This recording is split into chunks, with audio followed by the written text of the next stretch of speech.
Good afternoon, everyone. We have a very special guest here today, familiar to some people in this room, the Special Envoy and Coordinator of the Global Engagement Center, Jamie Rubin, is going to give some remarks about a report that they released today. He is also, of course, an alumni of this briefing room, not exactly this room, I think a different room that preceded it, but this podium. So he has made me aware of that, and I have expressed my thanks not only on my behalf but on your behalf. So, Jamie. Thanks very much, Matt. Thank you all. All right, Matt. Don't start already. So, thank you all for giving me this opportunity to talk about a new report that we've just put out. Every day, the People's Republic of China, Russia, other state actors distort the international information environment to their advantage. I believe that there's nothing less than the future integrity of the global information space at risk. We're pleased to release this first-of-its-kind report on PRC information manipulation. It's a comprehensive look at how the PRC and the Communist Party of China attempt to distort the global information space to advance its geopolitical objectives. When you look at the pieces of the puzzle and you put it together, you see a breathtaking ambition on the part of the PRC to seek information dominance in key regions of the world. This report draws on publicly available sources as well as new information to expose the PRC's tactics, techniques, and processes to pursue that objective. It describes how China, the People's Republic of China, has invested billions of dollars to construct a global information ecosystem to promote propaganda, censorship, and disinformation. It explains the 5 key elements of that strategy: leveraging propaganda and censorship, promoting digital authoritarianism, exploiting international organizations and bilateral partnerships, and pairing co-optation and pressure, as well as exercising control of Chinese language media. On issues the Chinese government deems sensitive, the PRC has employed online and offline intimidation to silence dissent and encourage self-censorship. It's also taken measures against corporations that challenge its desired narratives on subjects like Xinjiang and Taiwan. On WeChat, an application used by so many Chinese-speaking communities outside the PRC, Beijing has censored and harassed individual content producers. As well, Chinese corporations have harvested data that has enabled Beijing to target specific individuals and organizations. They're seeking to create an emerging community of digital authoritarians. It's exported aspects of its digital surveillance state to the rest of the world and propagated information control tactics with a particular focus on developing countries. As other countries emulate these tactics, they are increasingly receptive to Beijing's propaganda, disinformation, and censorship. Let me be clear, every country has the right and every right to tell its story to the world, but a nation's narrative should be based on facts, and they should rise or fall on its own merits. By contrast, the PRC advances through coercive techniques and increasingly outright lies. This is not simply a matter of public narrative, but a national security subject. Our values and our interests are in jeopardy. Unchecked, the PRC's information manipulation could, in many parts of the world, diminish freedom to express views critical of Beijing. These activities could undermine confidence in the objectivity of information, and the PRC could develop a surgical capability to shape the information particular groups and individuals consume. The net result of these PRC efforts is to transform the global information landscape and damage the security and stability of the United States, its friends and partners. International understanding of the PRC information manipulation is the starting point for a future in which the PRC's ideas, values, and stories must compete on an even playing field. Just a couple of points as well. You know, I stood here 20 plus years ago, and it was a time when we thought the information age was a benefit to this rise of democracy and freedom of expression. We thought that social media, 24-hour news, the information age was going to spread through globalization a better future. What we've learned is that there is a dark side to globalization, and if we don't allow this information manipulation to be stopped, there's going to be a slow, steady destruction of democratic values and the secure world of rules and rights we believe of. This is the dark side of globalization. Don't change course.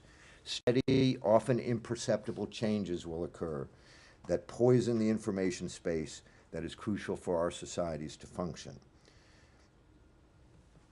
We don't want to see an Orwellian mix of fact and fiction in our world, and that will destroy the secure world of rules and rights that the United States and much of the world relies upon. With those remarks, I'd be happy to take a few questions before you get to the main event. You'll start with that. Oh, I thought you were the main event. All right, Matt. Okay.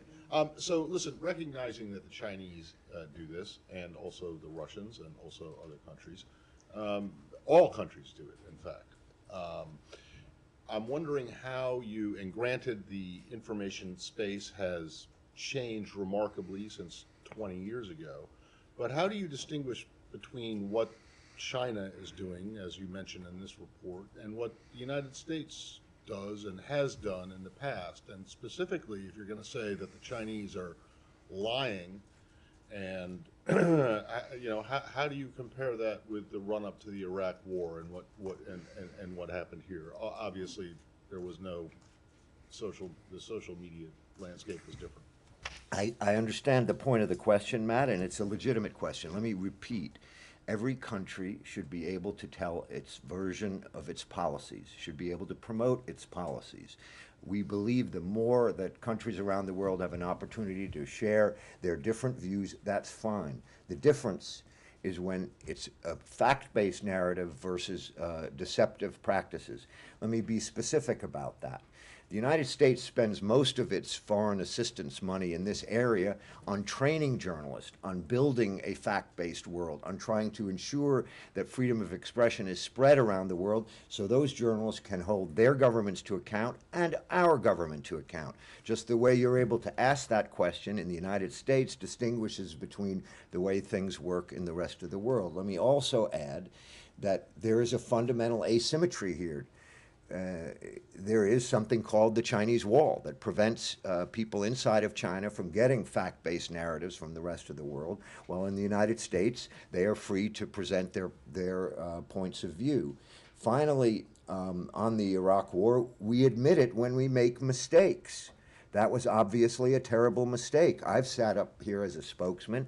Hopefully, Matt will never have to do this, and admit when mistakes are made. That's what you do when you want a fact-based narrative. The difference in this report shows is to create control and domination of the information space deceptively. There's a difference between saying the Chinese government believes X is true and having a non-Chinese government persona in the information space pretending to be someone else saying something is true. And finally, on the Ukraine war, I think it's demonstrably true that China and Russia have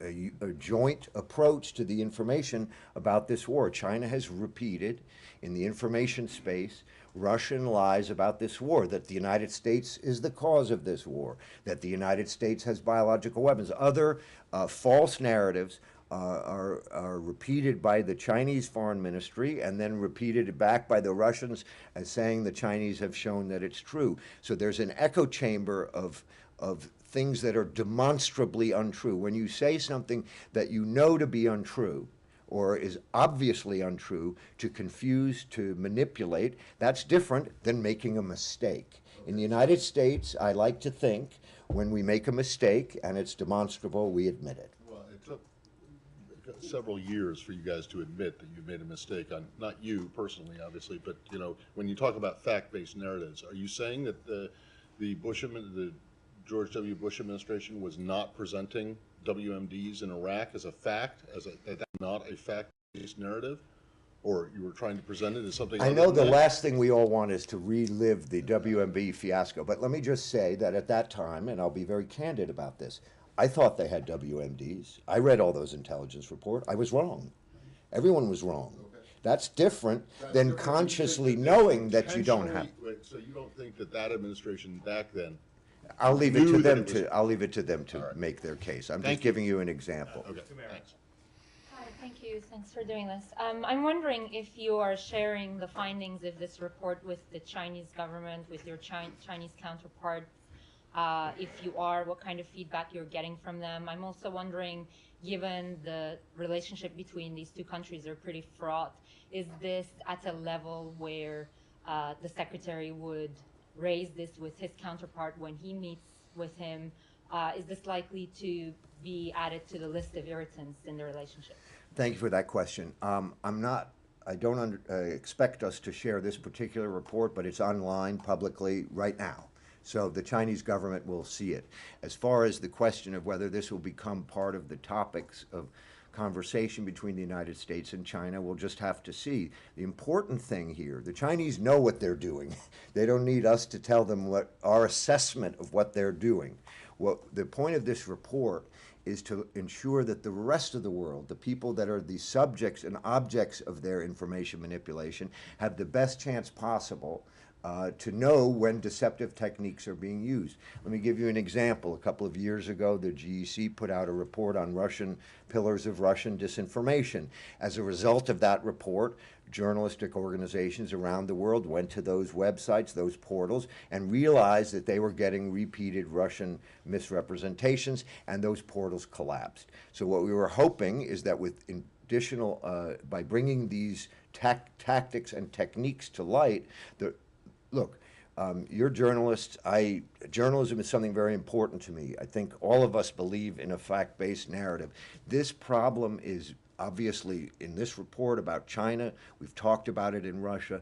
The world that we're facing, where people will not be able to distinguish between fact and fiction, is something that all of us, I would think, I hesitate to say it because I know there's a divide between government and journalism, but on this subject, the freedom of expression and living in a fact-based world, the whole of society is at risk. And so we need journalism, we need civic society, we need education systems. We have to build a ecosystem where these deceptive techniques do not take hold. Leon.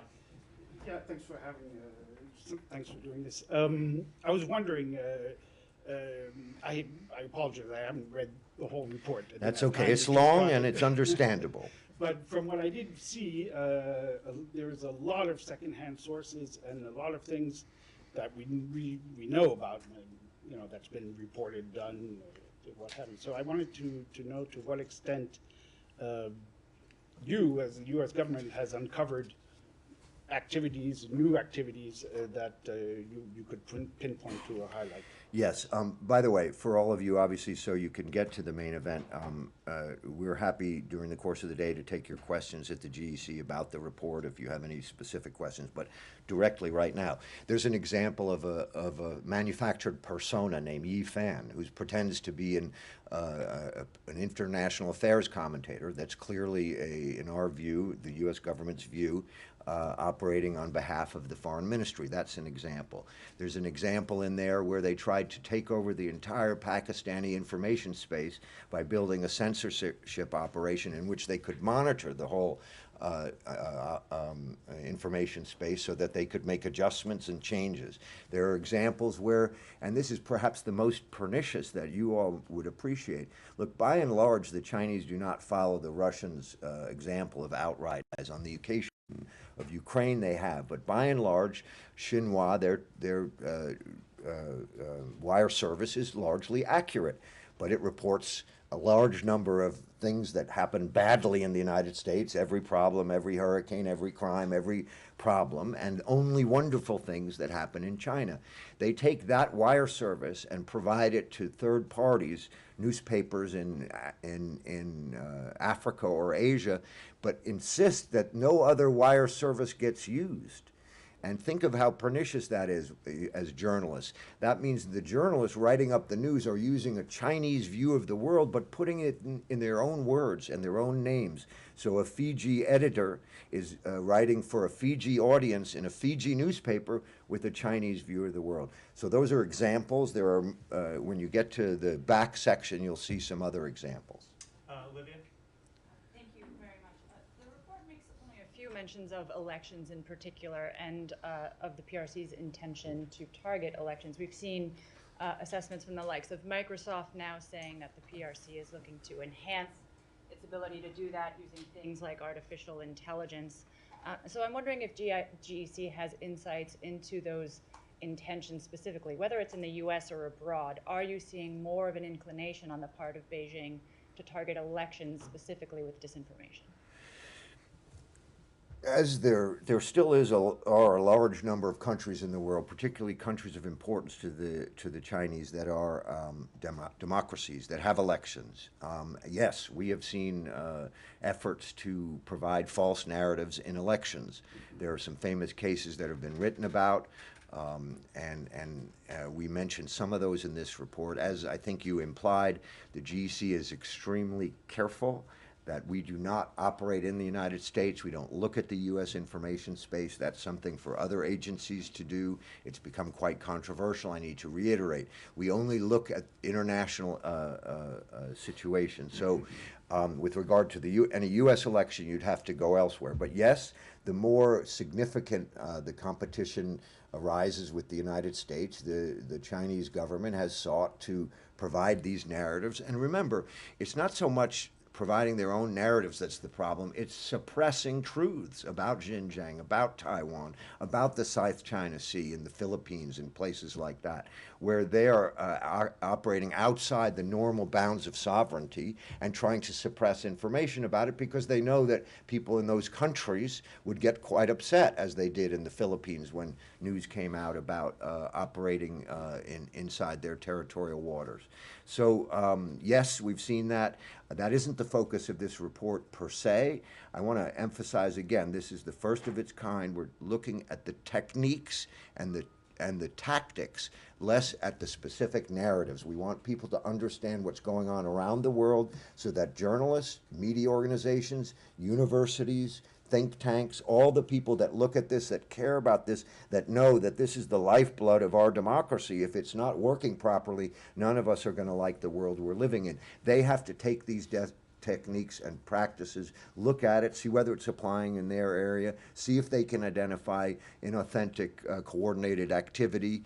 Obviously, that's something for social media companies to act on, but we're looking to provide the maximum new look at these deceptive practices, and perhaps most important, to put it all together. We've seen these individual stories, but when you look at the content issue, the digital authoritarian issue, the suppression issue, the Chinese language media issue, you can see a breathtaking ambition to have information dominance in certain parts of the world, crucial parts of the world. That's the threat that affects our national security, that affects the national security of other parties. Will? Thank you. Thanks so much for doing this. I just wanted to ask, I also haven't had a chance to read the report yet, but was looking for, given all the interest in Washington and concern about TikTok and ByteDance, I was expecting a big section on that and maybe just saw a box and a footnote.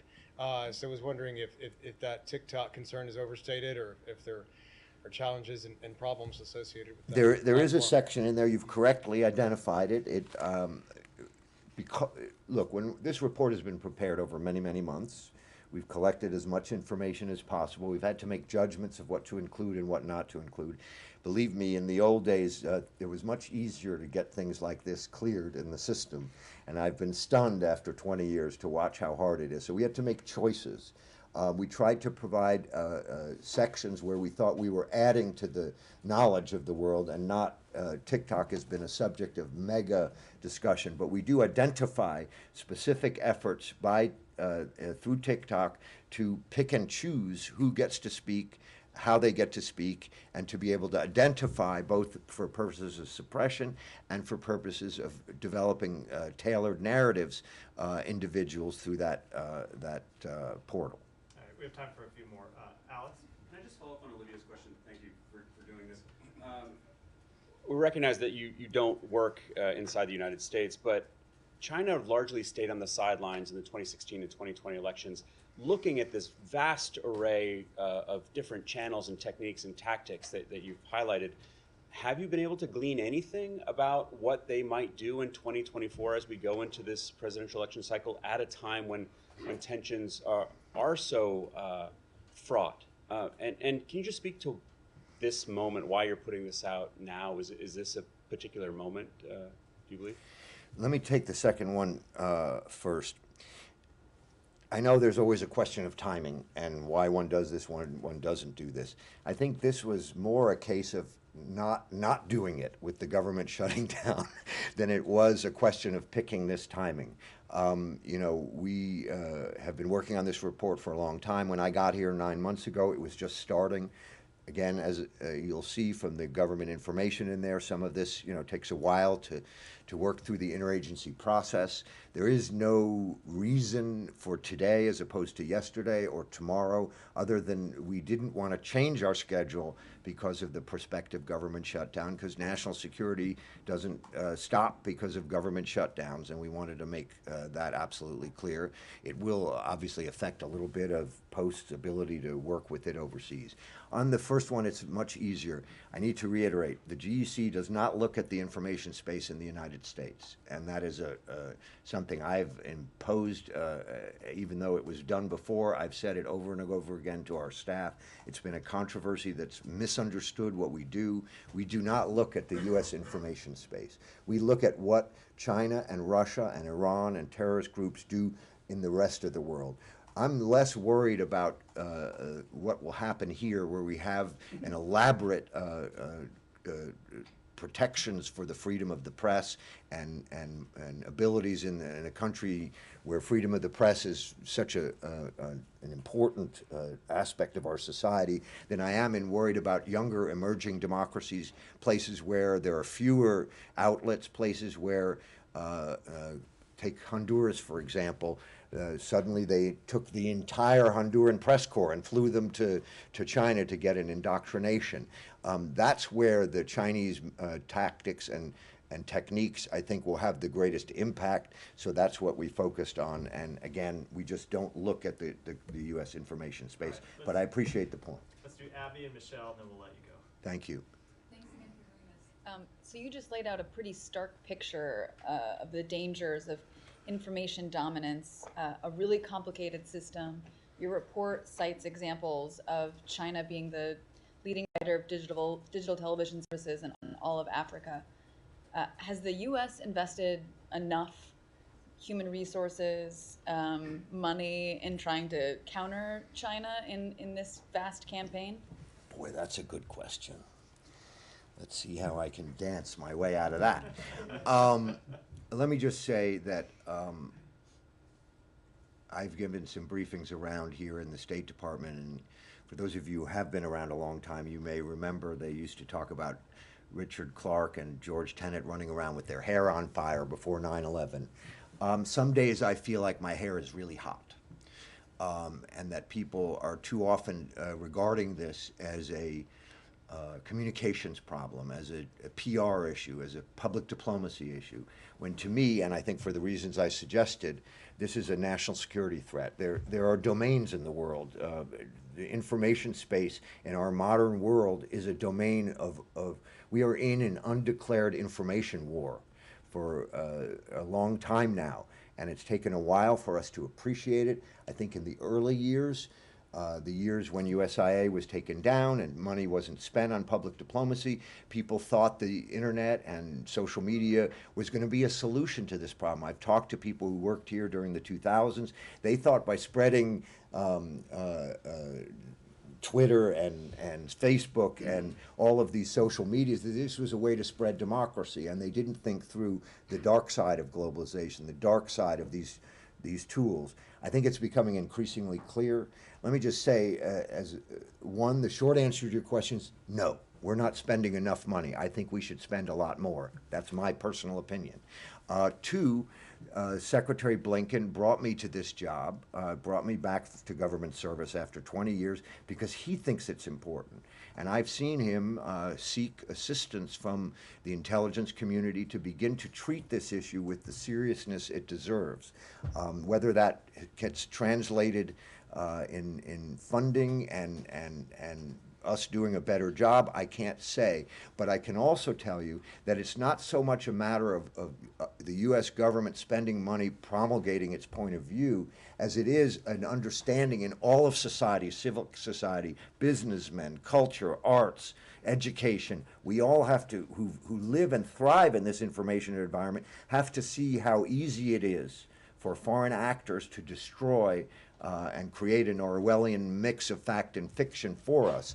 And we all have to do something about it. And we can only do so much here in the government. Look, I know every day I'm facing this balance between freedom of the press and censorship issues on one hand and trying to deal with the weaponization of information at the other. And that causes us to be careful in what we say and what we do, because we don't want to cross the line into censorship or trying to decide what's true or not true. That's why this report focuses on techniques and tactics rather than trying to pick up every sentence or every statement and say, is this true or is this not true? People can decide that for themselves so long as they know where it comes from. The worst difference is between in Slovakia or where I've been traveling, or sorry to go on so long, Bulgaria, where they're seeing a report that says the United States has biological weapons in Ukraine, instead of seeing Russia says the United States has biological weapons in Ukraine. Those are two very different statements, and too often they're seeing the first. That's what we need to fix. That's what I'm focused on. Last one, Michelle. Other than publishing this report, what is the U.S. and your center specifically doing to counter the Chinese? Thank you for that, and that's a good place to land. When I got here, I began to study this problem and look at it, and it's really complicated. It affects every aspect of our society. It affects every agency of our government. And I've looked at the different responses that are possible. There's offensive responsive messaging, what Matt does every day so well, and Secretary Blinken does so effectively. And then there's a question of defense, and how do we defend ourselves? And I've chosen, because I think it's where I can make the biggest impact, to focus on the defense. How to harden our societies to develop interoperability between other countries. So I've been traveling to Europe, working on methods and means to have us all have a common operational picture so that we can all understand the problem together and then minimize the danger. There's obviously two parts to this, telling the truths, rebutting the lies, and the other part is hardening ourselves against it. I've chosen to focus on the latter. I've worked very closely with the intelligence community on this. There are things, that we work on sometimes we can't talk about. Sometimes I maybe will be able to talk about. But I think the most important thing the GEC can do as a small little entity, remember, we're a couple hundred folks sitting here looking at this horror of the information war, feeling like I wake up every morning like, what are we going to do about this? But we think it's better to focus for the moment on the defense and leave the messaging to Matt and Secretary Blinken and all the other ambassadors around the world who are our best messengers. Can I just ask you one, USIA, you mentioned USIA, right? Yeah, I did open myself up there, yeah. Yeah, you did. Because under whose administration was USIA abandoned? Or are you saying that was also a mistake? Well, that's a policy judgment, and I'll answer that, Matt, and thank you for bringing that up. It was it was the first policy issue I worked on with Secretary Albright, and there was a situation that's worth remembering. Senator Helms, the chairman of the Foreign Relations Committee, was holding up the Chemical Weapons Convention, and it was a high priority for President Clinton. He also believed there were too many foreign affairs agencies, the Arms Control and Disarmament Agency, the USIA, and the Agency for International Development. He wanted all three abolished. And Secretary Albright asked me to work on that. Now, it's easy now to go back and say we should have had a USIA and kept a USIA, but the issue then was there was no funding for the programs. At the end, let me finish, Matt, let me finish. Matt, let me finish. Still remember how to do that. Yes. The funding for the programs had dropped dramatically, just the way the defense budgets had dropped. We were no longer funding these programs, and USI's shell, its bureaucratic mechanisms, it's having its own, legislative affairs office, admin, exec, buildings, coterie, that was costing too much of the money. And the USIA director at the time, Joe Duffy, agreed. And that's why it was done. In the absence of the Chemical Weapons Convention, would it have happened? Probably not then. But I think the issue was, as I mentioned, we didn't believe that we had a problem then. We thought at the end of the Cold War, many people, the conventional wisdom was that the spread of information was going to be a net plus, and increasingly we're finding that, particularly through social media, it's increasingly a net minus, and it's the dark side that we need to face. But you think it was now you think that it might have been a mistake? Well, Or as I you- said, there were good reasons to do it, and you can't change history, and the Chemical Weapons Treaty was being held up, and I said if it weren't held up, it might have been a different calculation, but it was. Thank you, everyone. Thank you, Jay. Yeah, thanks for doing that. I enjoyed that. It's nice to see someone else get up here and dance for a change, and do it so gracefully. Maybe I'll get Ned in here on Monday, Tuesday. Time for 2 more, 3 more? Just kidding. Go ahead, Matt.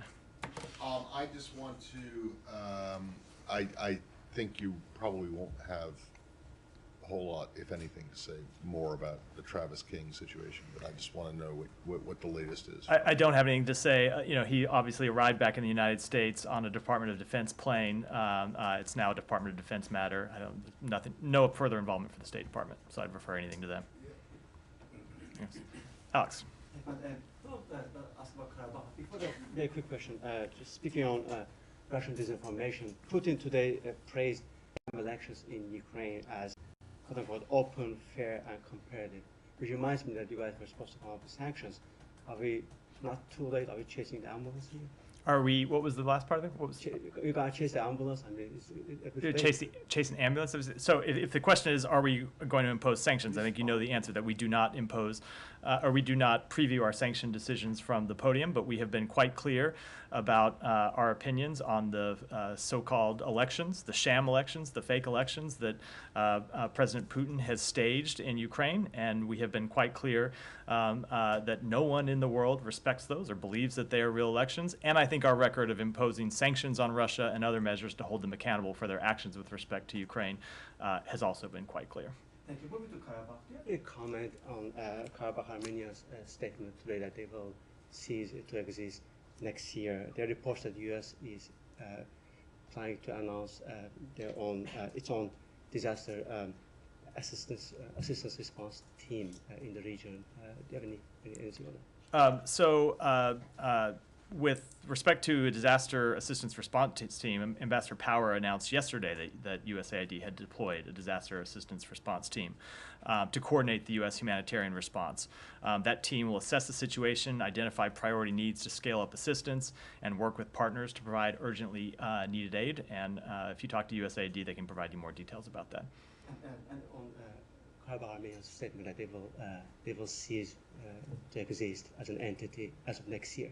What is the U.S. response? I don't have any specific comment on that. I think what I would reiterate with respect to Nagorno-Karabakh is that overall, we think it's important that the ceasefire be maintained, that the humanitarian needs be addressed, and that an independent international mission to provide transparency, reassurance, and confidence to the residents of Nagorno-Karabakh be established as soon as possible. That is our priority for dealing with the immediate situation, and one that we are working to get off the ground.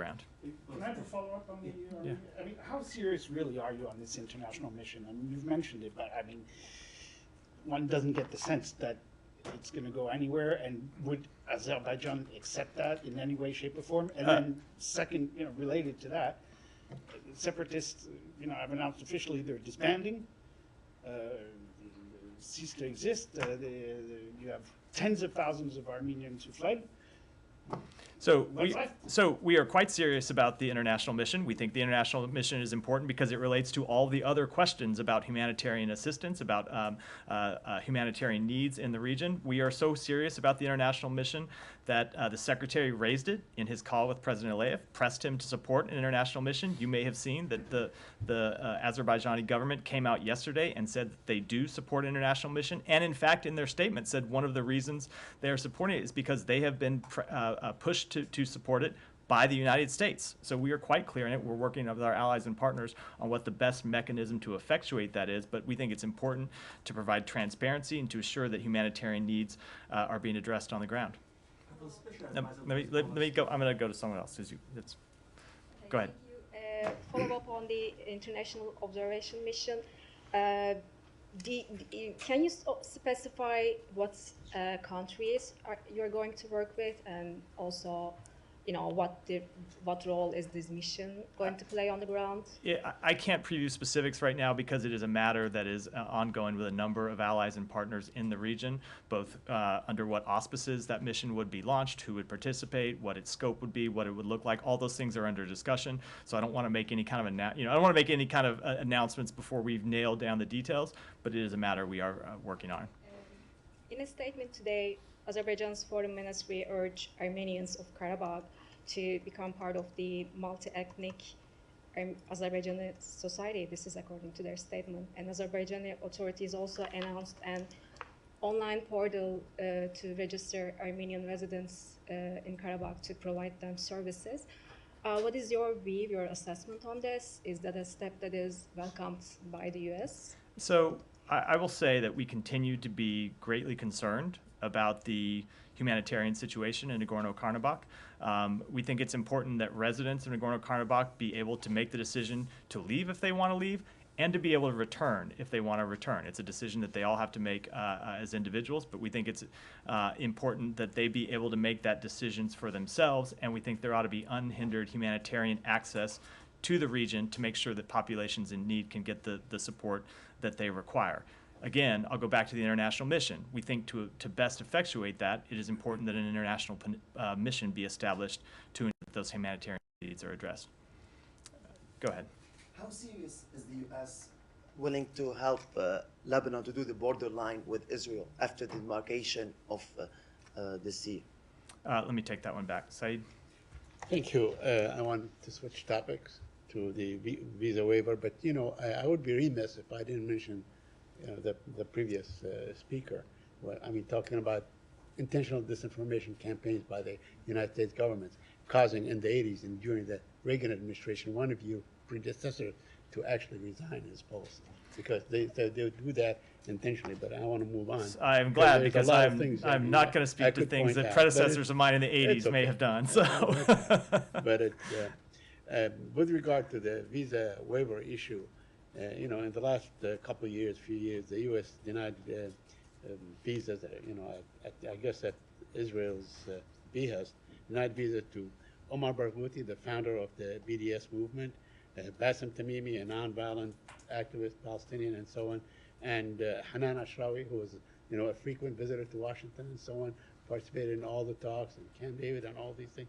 And I wonder now, will they be given visas? Will they be allowed to come to the United States? So I think you're aware that visa records by law are confidential, and because of that we can't discuss the details of individual visa cases, and that also means that I can't speculate on whether someone may or may not be eligible for a visa now or in the future. At least in one case, there's a person with Israeli citizenship. Will they be allowed to come to the United States? Again, I cannot speak to any one individual case. Those are determinations that a consular offer makes on a case-by-case basis when they review the facts and determine whether an applicant is eligible for a visa based on U.S. law. Okay, one other question. Can you speak to the case of a U.S. citizen who's being prevented from leaving the West Bank by Israel to get back to the United States, which is where he is a citizen of? So again, so that is obviously a different matter. It's not a consular. That's a different matter. But right. So I would be happy to discuss it. I want to look at the facts of that specific case before I commented on it. But the guy's name is Uday Aboudi. He lives in Ramallah, and he's the executive director of a group called the Bison Center for Research and Development.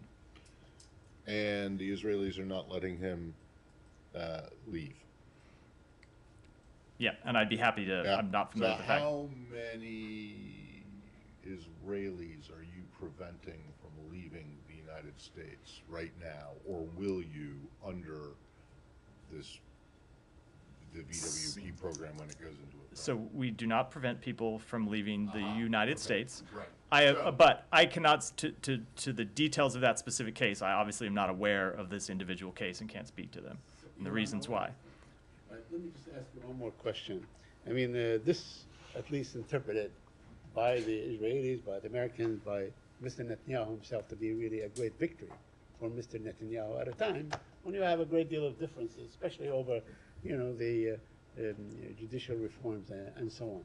Do you feel that now he's far more emboldened to continue, despite probably the sentiment of hundreds of thousands of Israelis, if not millions of Israelis, by really giving this kind of gift at this particular time, at a time when his government does all kinds of abuses? I would say the decisions that we make with respect to Israel are decisions we make about in the best interests of United States national security and in the best interest of the security of the region. They are not decisions that we make with respect to any one government. They are decisions we make with respect to the relationships between the United States and Israel. And I should reiterate that President Biden has been a friend of Israel for decades. He has been outspoken about how this relationship transcends U.S. and Israeli administrations because of our shared longtime commitment to democratic interests and values. That does mean there are times when we disagree with things that this Israeli government does, as we have disagreed with positions that previous Israeli governments have taken. And when that happens, we express our disagreements openly. We express them privately with them. We at times press them to take different actions. But it doesn't mean that we don't take decisions that we believe are in the best interest of the United States and in the best interest of the Israeli people. So you don't think that this kind of thing, under this kind of prime minister, will in any way impact his resolve to continue pushing forward for these judicial reforms? You don't think that is totally independent of that? I think that is totally independent of that, especially when you consider the fact that we have been quite clear about the fact that we think such changes as judicial reform need to be taken with the widest consensus possible. We've been quite clear, including in conversations direct between the president and the prime minister. So let me. I'm gonna. You don't have to shout out questions. I've got time. I'm gonna come around the room. Go ahead. Thank you. The Iranian IRGC yesterday they put the third version of the imaging satellite to the low orbit, and they may use this technology to facilitate their nuclear programs and ballistic missiles. Do you have any reaction and comments on that? Yeah, we have seen the reports that Iran launched a satellite. We have long made clear our concerns about Iran's space launch vehicle programs, that they provide a pathway to expand its longer-range missile systems. Space launch vehicles incorporate technologies virtually identical and interchangeable with those used in ballistic missiles. Iran's continued advancement of its ballistic missile capabilities poses a serious threat to regional and international security and remains a significant non-proliferation concern.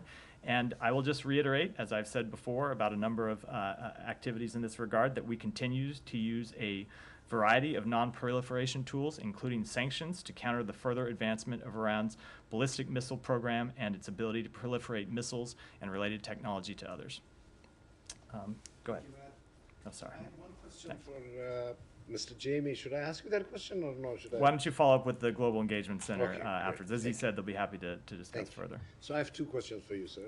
Oh. One of them is that a week or 10 days ago, there was a big rally outside the White House by Pakistani Americans. It was probably one of the biggest ones since President Biden has taken his office. Is the State Department aware about the Pakistani American feelings, at least what President Biden has chosen to do in Pakistan by, supporting this whole regime change? So we do not support regime change for the 100,000th time. I don't know how many times we've had this exchange in Pakistan. Let me make clear that what our policy is, and that we do not take a position as it stands to elections in Pakistan. We support free and fair elections and do not take a position one way or the other. And of course, we're aware that in the United States, and it's one of the things that makes the United States great, is that people can come and express their First Amendment rights. That's exactly what I'm trying to come to. So a lot of the Pakistani Americans are now seriously starting to feel that how is President Biden making his judgment when on one side you have an ally country who's providing weapons in war against Ukraine. You stand here, you talk about Germany, Belgium, other countries being ally of the U.S. with the war in Ukraine. With Pakistan, you don't talk about it. With Pakistan, the biggest rally happens here. You don't talk about Pakistan. So there needs to be a little clarity with regard to foreign policy, at least with regard to Pakistan. Otherwise, people are like Pakistani Americans and Pakistani diaspora really feel that it is either something to do with President Biden's personal, some grudge against Imran Khan or something like that is happening. So here. I would say that you are here almost every day, and I take questions and speak about Pakistan almost every day. And I make clear whenever we talk about this that we see Pakistan as a valued partner of the United States with whom we work on a number of issues. That hasn't changed and it will not change. I'm gonna give some other people a chance to ask a question. Humaira, go ahead. I'm wondering about Secretary's upcoming meeting with his Indian counterpart, Jai Shankar, because Canadian Prime Minister Justin Trudeau just said he was sure that Blinken would raise the murder of Sikh separatists. Indian counterpart, so will he? So one of the practices I'm going to continue to try to adhere to, which is to not speak publicly about what Secretary Blinken or other representatives of this department will say in their meetings before. Well, hold on. I will speak for myself. Before the secretary has a chance to say it directly to those counterparts. So what I will say, however, is that we have consistently engaged with the Indian government on this question and have urged them to cooperate. And that engagement and the urge for them to cooperate will continue. Right. And in your continuous engagement, when you're urging the Indian government to cooperate, what kind of feedback are you getting? I'm not going to speak to, they can speak for themselves. I'm not going to speak to what they say in private diplomatic conversations. I will speak to what I say, or what we say, and that is we urge them to cooperate with the Canadian investigation. And there was the comments of the U.S. ambassador to Canada, I think, maybe a week ago. I'm not entirely sure if you were asked about this publicly, but he basically said the intelligence that was provided by Five Eyes led to Justin Trudeau's Canadian Prime Minister's assessment. Are you able to confirm that in any way? I am not going to speak to intelligence matters from the podium. Go ahead. General Haftar apparently met with President Putin and with a top military official while in Moscow today. What is the U.S.'s assessment of Moscow's welcoming of General Haftar? And is there a concern that this might be a potential destabilizing moment for Libya's future? So I would say we have urged every country in the world, when they engage with Moscow, to look at the destabilizing effect that Russia has had, not just in Ukraine, but in Africa and all throughout the world, anywhere that they operate. And so we would urge any country that's considering engagement with Moscow or that is entering into agreements with Moscow to go into that with very clear eyes about the destabilizing effect of Russia's activities. Shannon, go ahead. We've seen some reports from the Department of Homeland Security and other agencies that employees are being notified a shutdown might be imminent. Has the State Department sent any kind of communication like that? I'm not aware of us sending a communication out to employees of that nature. We have had planning going on for a number of days, contingency planning in case there is a shutdown. We continue to work through that planning in the coming days to make decisions about what functions are essential, to national security that cannot be suspended even in the case of a shutdown, and what functions unfortunately do have to be suspended while a shutdown continues. That said, we remain hopeful that Congress will do its job and fund the government, but we are making contingency planning in case they don't. And I also briefly asked about the email hack earlier this year that impacted the State Department. Sources from over on Capitol Hill say that some 60,000 emails from the State Department alone were gathered in that hack. Is it still the case that the State Department feels that there were no classified emails that were obtained in the hack? And has the State Department determined through its own investigation who's behind it? So a few things. Number one, I will confirm that yes, it was approximately 60,000 unclassified emails that were exfiltrated as a part of that breach. Number two, No, classified systems were not hacked. This only related to the unclassified system. Number three, we have not made an attribution at this point, but as I've said before, we have no reason to doubt the attribution that Microsoft has made publicly. Again, this was a hack of Microsoft systems that the State Department uncovered and notified Microsoft about. We have no reason to doubt their attribution in the case. Olivia. Yesterday you mentioned that there were some additional meetings between U.S. and PRC officials. I'm wondering if those have taken place or scheduled to take place, whether they're in Beijing or the United States. There was a meeting here yesterday that Assistant Secretary of State for East Asian and Pacific Affairs, Dan Crittenbrink, held with the PRC Vice Foreign Minister for Asia, Sun Weidong, here at the State Department. The two sides held a candid, in-depth, and constructive consultation on regional issues as part of ongoing efforts to maintain open lines of communication. This is one of the now many follow-up meetings we have had since the Secretary's trip to Beijing in June, and I expect that we'll have a readout later today that will provide further details on the meeting.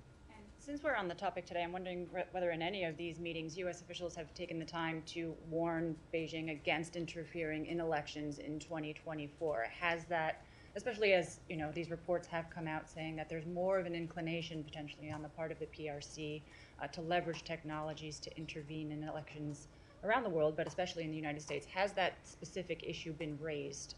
So I'm not going to speak to whether we have raised that specifically in any one of these meetings, but I will say we have made clear a number of times to a number of actors around the world that we would take interference in United States elections very seriously. Go ahead. North Korea has adopted a constitutional amendment to ensure its policy on nuclear force. And I'm just wondering, from that, the United States tried to take additional action because of the recent change of DPRK. So the DPRK's unlawful WMD and ballistic missile programs constitute a threat to international peace and security and the global non-proliferation regime. We reiterate that the DPRK should understand that the only viable path forward is through diplomacy. We have made that point clear a number of times. They have continued to reject it. We will do what we have been doing, which is to consult closely with the Republic of Korea, Japan, and other allies and partners about how to best engage the DPRK, deter aggression, and coordinate international responses to their multiple violations of UN Security Council resolutions. Go ahead. Thank you, Matt. In a TV interview with a local Bangladeshi TV channel, Channel 24, U.S. Ambassador to Bangladesh, Peter Hush, expressed his security concern, not only his security concern, even the embassy personnel in Bangladesh. So, and his concern is legit, quite legit, because we have seen a couple of attacks the U.S. ambassador in Bangladesh recent years under the current regime. Is the secretary taking these concerns seriously? So I'm not just going to discuss specific details around security at the U.S. Embassy or the personnel that work there. I will say that, of course, the safety and security of our diplomatic personnel is of the utmost importance to us. And per the Vienna Convention on Diplomatic Relations, every host country must uphold its obligations to ensure the protection of all diplomatic mission premises and take all diplomatic steps to prevent any attack on personnel. The United States values its relationship with Bangladesh, and we expect that the government will take all necessary actions to maintain the safety and security of all foreign missions and personnel in the country, including ours. One more one. Is U.S. considering 2 more rounds visa restrictions in Bangladesh, including the pro-government media who helped the regime to be a monster? Was the question, are we going to impose? Yeah, because we have seen from Dhaka Embassy that we are thinking about more rounds of visa restrictions. The media personnel, basically the propaganda machine of the So I'm not going to announce specific steps, preview steps that we might take from the podium. We have taken steps to impose restrictions under the Secretary's authority against members of law enforcement, the ruling party, and the political opposition who we believe to be responsible for or complicit in undermining free and fair elections in Bangladesh. And as we made clear when we announced this policy on May 24th, that's when we announced the policy, not the imposition of sanctions on specific individuals. But when we announced that policy, that it could be applied to any Bangladeshi individual who we believed was responsible for or complicit in undermining the democratic process. So we retain the option to impose sanctions on other individuals if and when we believe it's appropriate. We've had one, I know, but I'm trying to get to as many people as possible. Go ahead. Thank you, Matt. Ukraine Armed Services spokesperson was recorded in a private conversation, and she had this to say about the Ukrainian military. She said, I know many of them have very far-right leanings. There are some Nazi groups. So, of course, it's not the entire military, but you do have an official spokesperson raising a concern in a private conversation that they do exist there. Even Time Magazine and Associated Press. Where was the private conversation reported? Just so I know what I'm responding to. It was recorded on a call. There were actually some pranksters who didn't know. They kind of faked. It's kind of unbelievable. They faked being Poroshenko, and she somehow believed it. And she had a conversation with them. It's online. But regardless of this, Time Magazine, Associated Press, Washington Post, and others before the war did raise this concern about these radical groups in Ukraine. So my question to you is, are we concerned that through arming them, the arms are potentially landing in the hands of these radical groups? So I'm not going to respond specifically to crank calls. It seems like a new one. I haven't gotten that first, but seems like probably something I should try to avoid doing, especially when I haven't seen the full context. But I will say that we have important accountability mechanisms in place for U.S. arms and U.S. military assistance that we supply to Ukraine. We have strict oversight mechanisms that we've put in place. That also applies to humanitarian and economic aid that we've provided, and we've seen no diversion of those arms at this point. All right, go. Tell them, Azov battalion, we say do not give it to them. We have strict oversight mechanisms in place. Go ahead. Follow up on this shutdown. If it will occur, does it affect the missions outside? I mean, the U.S. missions all over the world. If what? If the shutdown happens. If the shutdown has occurred, there are specific functions that we are able to keep in place, and others that we have to suspend in the event of the shutdown. I'm not able to preview all those now. We continue to work through it. If there is a shutdown, I'll be able to provide more detail. Let me do one more, and then go ahead. So, Barbara Leaf, Assistant Secretary, sat with four representatives last week during the UN meeting with the Qatari, the Egyptians, French, and Saudi regarding the French initiative to resolve the conflict in Lebanon regarding the election. Do we have the right impression that the U.S. are not happy with the French initiative, that they did not achieve anything, and now the Qataris are stepping in to continue their own initiative? So I'm not going to speak to the French initiative. I will say that we continue to support free and fair elections and leave it at that. Abby, we'll finish and then we'll wrap up. The deadline for the next 5-year authorization of PEPFAR funding is this Saturday.